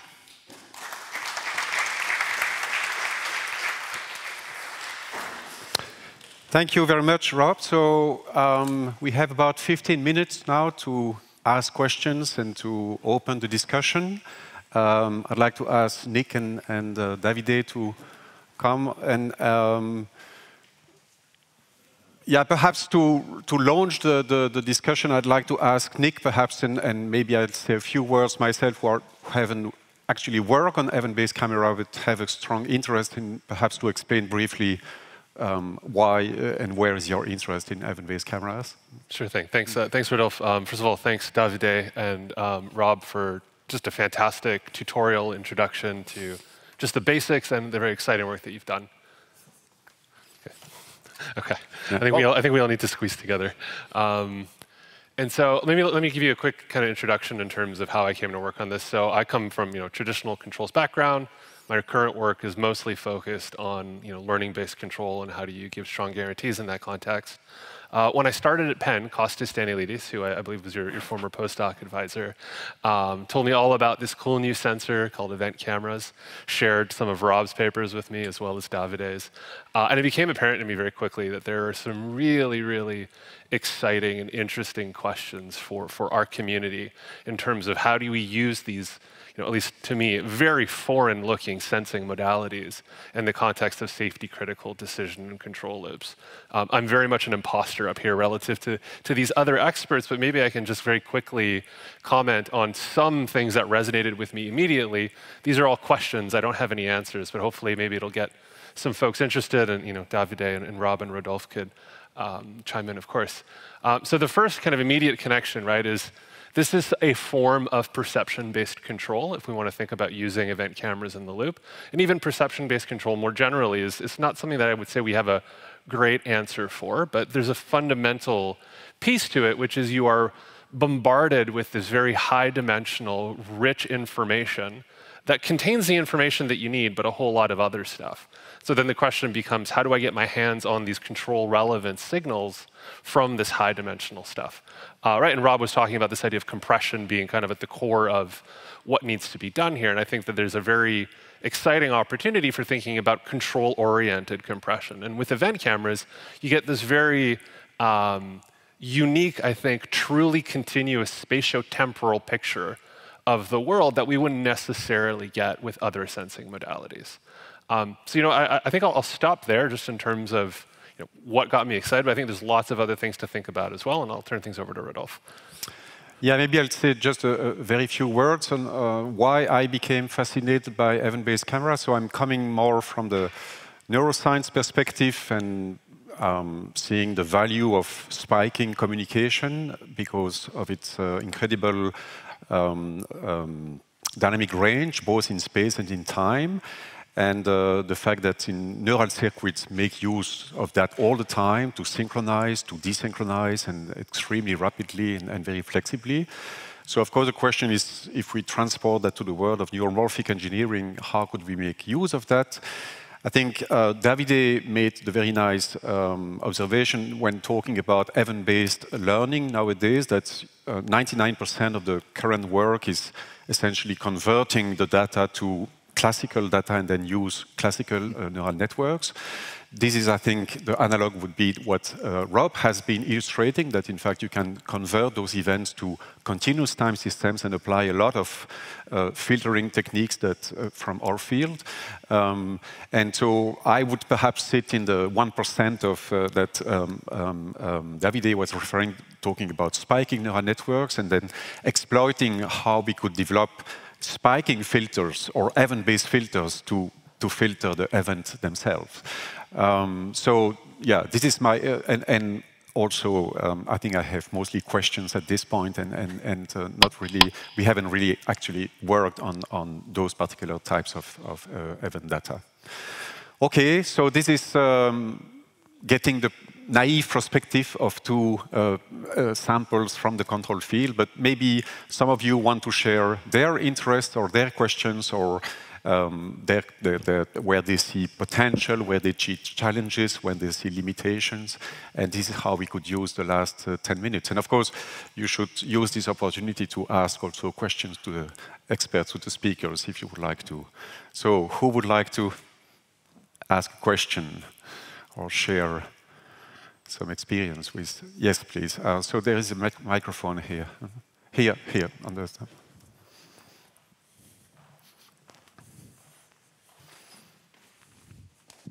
So maybe just a clarification question to help me understand better how these cameras work.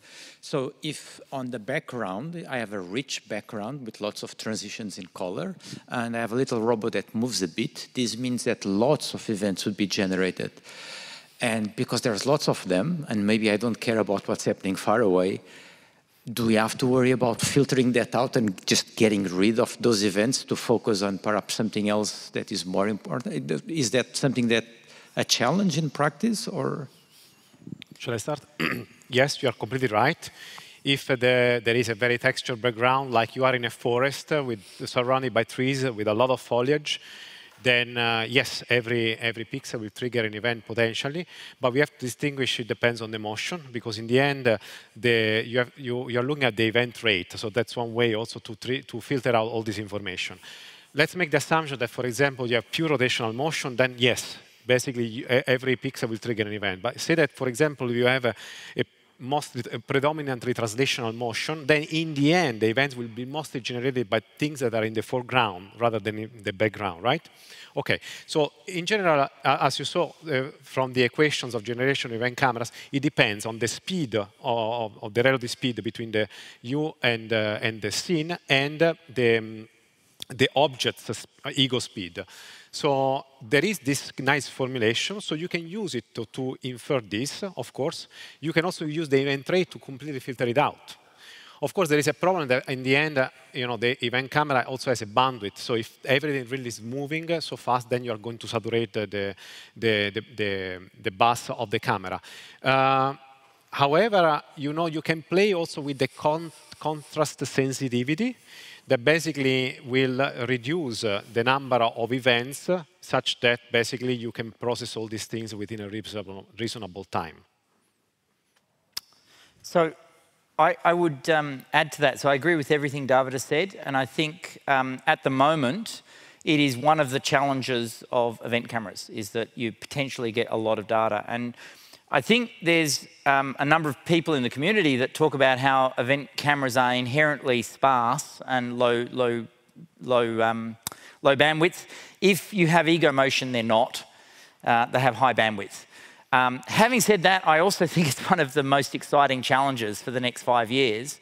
And if we crack it, if we can actually figure out how to use spiking neural networks to actually help anticipate, as you rotate, you see events here, you know that how fast you're rotating, you can forward predict where the events go, put it into a delay filter like my flicker delay filter, cancel incoming events. Suddenly you don't have those events. And suddenly you only see the motion that matters, right? So 5 years' time, I don't think it'll necessarily be a problem, right? Well, okay, so I'm going to go out there and say, I reckon we will crack this problem. It might not be 5 years, but it will happen. And it may not be through traditional processing. I don't think it will be. I think there'll be clever processing, new hardware, which is really phenomenally important in this, and actually on-chip calculations.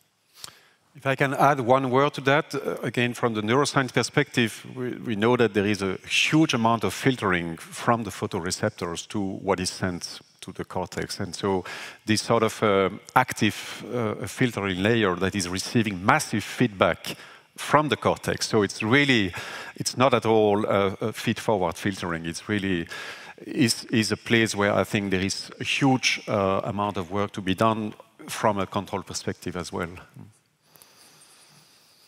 Yeah, we have another question now. Yeah, first, thank you for the wonderful tutorials. This is really a great area to explore, great new way of looking at things, the discrete event perspective on perception. When we try to match it to the control side, right, if we do not go through the discrete time conversion that David talked about, but we go for, again, discrete event modeling and control, then just like for discrete events, for discrete time, we have the reinforcement learning algorithms that are based on Markov decision processes. Here we would have to go to semi-Markov processes, probably, which would require modeling of the timing of the events and all of these things. And if it's machine learning, this would require some regularity, right? Because regularity is what you need for generalization in machine learning. What is your experience? Is there such regularity, such nice structures, potential for generalization?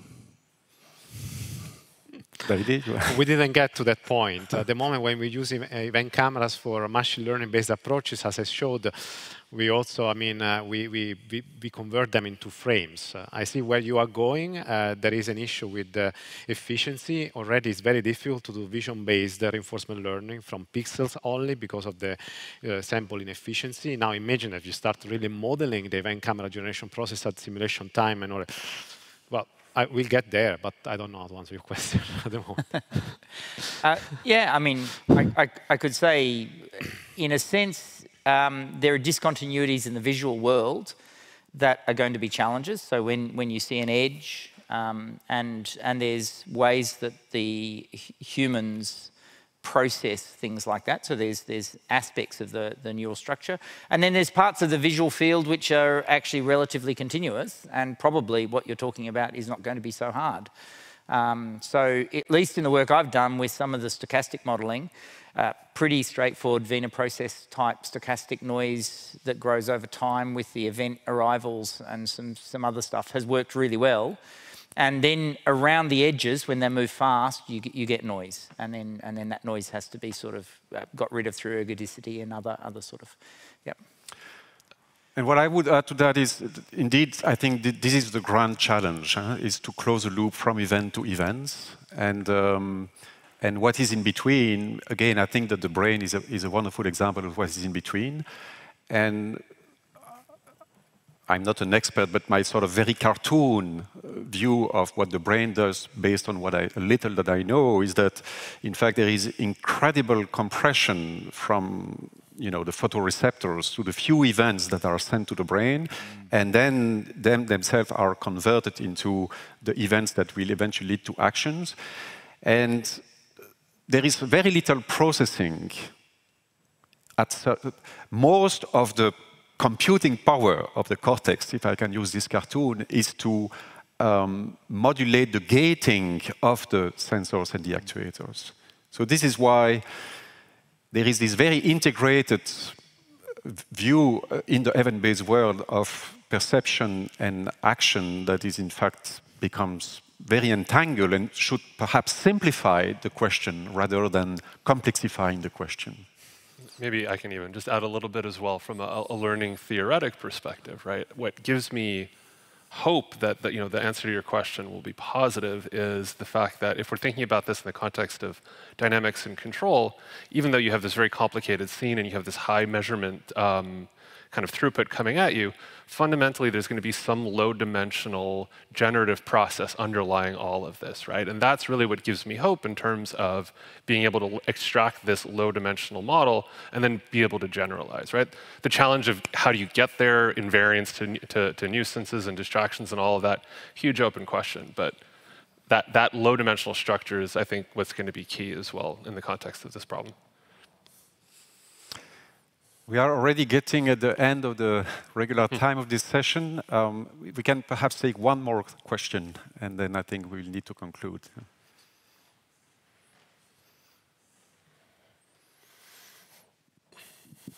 Yes, so thank you for the great talk. So given that right now we don't have really AI acceleration chips that are well suited for this kind of modality of data, and of course, manufacturing such and developing such devices is very costly. What kind of applications do you see as like the driving force of, as an incentive to develop such AI acceleration hardware? Okay, very good question. So because I work a lot with industry, so we worked a lot with 4 years with Huawei. I mean, it's nothing secret. I mean, it's all published. We were using standard GPUs. We were able to run E2VID, our machine learning-based image reconstruction, even on a Jetson. So it was running very fast. So you can do that. You can port it on a phone. Xiaomi, Huawei are interested in computational photography, so enhancing event cameras for enhancing computational photography by trying to remove motion blur during high-speed action sequences, like when you play tennis. There is a TED talk from Qualcomm about that, where they showed where basically that they can deblur a color image using an event camera side by side to a standard camera from last year. Meta is working on trying to, for example, help reduce the processing by lowering the frame rate of the standard camera. You see, you don't need to process images at 30 Hertz. What if you could actually just process 1 frame per second, or even 0.1? At 1 frames per second. So that would be ideal, because there are many applications where actually you're not even moving your head much. Actually, when you move your eyes, you're only moving your gaze within a 40-degree angle. So there is a lot of potential there for AR, VR applications. Apple, I mean, I said it's published 100 patents, so they are going in that direction. Another thing I've seen is for video surveillance. So I mentioned at the very beginning, so the spec processor, it's neuromorphic, digital neuromorphic processor that consumes 1 milliwatts for detecting faces or people. It's for people counting, so to have a better door openers or better video surveillance with, by spreading a lot of cameras where you don't need to change the battery so often. So this is a lot of edge computing, which is low energy. So we are also going into that.